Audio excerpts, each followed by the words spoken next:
How's it going, everyone? I'm Adam Molina. It's been a while since we've taken a look at a pair of Skullcandy headphones, and those weren't wireless.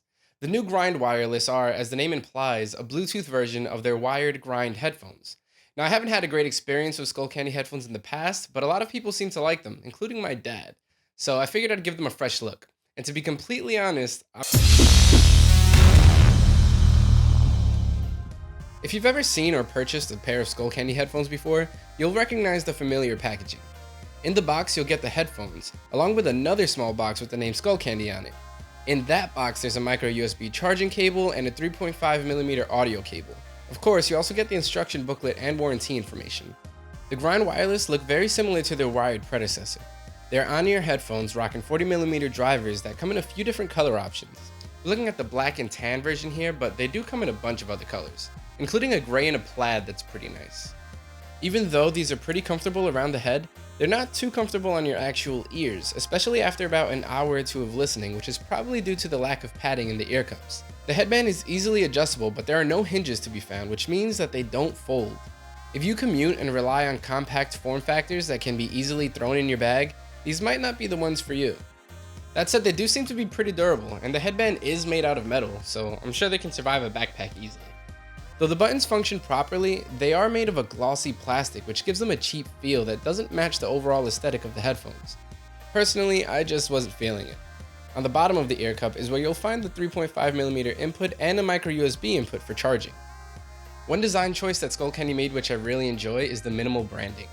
Nowhere on these headphones will you even find the word Skullcandy, and the only logo is this tiny little skull that's tastefully implemented on the headband. The Grind Wireless are, well, wireless. Turning them on instantly enters pairing mode, and once paired, they'll auto-connect to the last used device every time they're powered on. Skullcandy claims that these have a range of about 30 feet, which is fairly standard for Bluetooth. In our testing, the connection was very strong up to around 30 feet, even with walls in the way. It was only around 35 or 40 feet where the audio began to stutter. The left ear cup has nothing on it, but the right ear cup is where the magic happens. The plus sign increases volume, but also skips to the next track if you hold it down, and the minus button does the opposite in terms of playback. The multifunction button in the middle pauses and plays music, as well as answers and ends phone calls.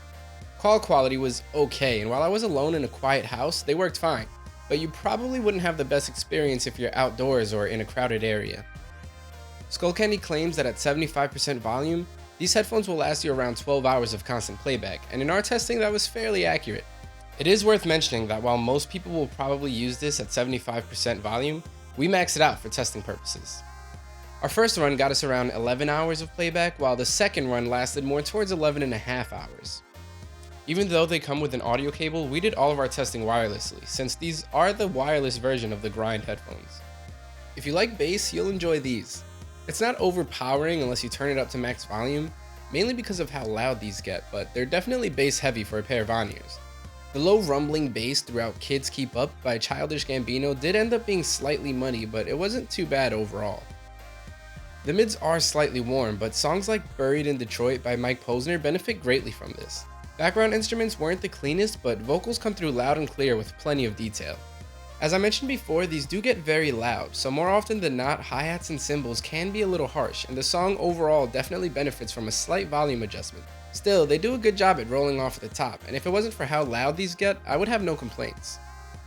Honestly, the Grind Wireless did a good job at changing my opinion about the company.